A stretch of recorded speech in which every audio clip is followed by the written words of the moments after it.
आदिवासी है इस देश की मूल निवासी। हमारे जीवन का स्रोत जल जंगल और जमीन है। हमारे लिए जल जंगल और जमीन उस पानी की मछली के भांति है जिसे अगर पानी से बाहर निकाल दिया जाए तो तड़प तड़प कर अपने प्राण त्याग देते हैं। भगवान बिरसा मुंडा ने कहा था कि वही समाज जिंदा रहता है जिस समाज की आने वाली पीढ़ी को जिंदा रखने के लिए लोग मरने को तैयार हैं। खुद को जिंदा रखने से ज्यादा अपने आने वाली पीढ़ी को बचाने का प्रयास ही मिशन है। प्रकृति हमारी माँ है, उनकी गोद में हमने सपने बुने हैं, उनकी लोरियों से हमने नींद पाई है। वही हमारी पूजा है, वही हमारा कर्म है। मैं हूँ आदिवासी। भारत के आदिवासियों का इतिहास स्वर्णिम रहा है और उसकी सबसे बड़ी वजह ये है कि वे प्रकृति के पूजक होते हैं। वे प्रकृति में पाए जाने वाले सभी जीव जंतु, पेड़ पौधे, पर्वत पहाड़ और नदी नालों की पूजा करते हैं। इस धरती के पेड़ पौधों के प्रति, पर्वत पहाड़ों के प्रति और नदी नालों के प्रति हमेशा हमारे पवित्र संस्कार हैं। पूरी मानव जाति को आज हमारे इन संस्कारों को अपनाना चाहिए। हम लोग प्रकृति में ही प्रभु के दर्शन करते हैं। लोग जल से पूजा करते हैं, लेकिन हम लोग जल को ही देवता मानते हैं। पूजा अर्चना में पंडित पेड़ के पत्तों से पूजा करता है, लेकिन हमारे लिए तो पेड़ ही पूजनीय है।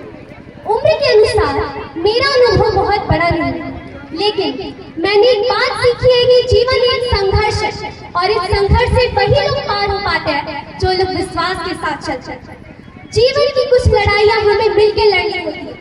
1, 2, 4 व्यक्ति आगे चलते हैं और देखते ही देखते एक संगठित शक्ति बन जाती है।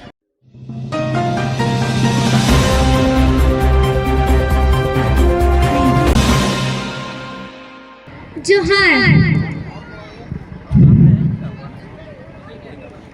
अगर अपने समाज को रोशन करना है तो दीपक की तरह चलते रहना। विश्वास के साथ जीना चाहते हो तो लक्ष्य पूरा होने तक चलते रहना। जोहार। सबसे पहले आप सभी को विश्व आदिवासी दिवस की हार्दिक शुभकामनाएं। माननीय मुख्य अतिथि महोदय, माताओं और भाइयों और बहनों का मैं प्रीति कुमारी हार्दिक अभिनंदन करती हूँ जो इस कार्यक्रम में उपस्थित हुए। सदियों से हैं हम इस धरती के मूल निवासी। मैं हूँ आदिवासी। प्रकृति के रक्षक है, उनके साथ जुड़ी हमारी जिंदगी। मैं हूँ आदिवासी। प्रकृति हमारी माँ है, उनकी गोद में हमने सपने बुने हैं, उनकी लोरियों से हमने नींद पाई है।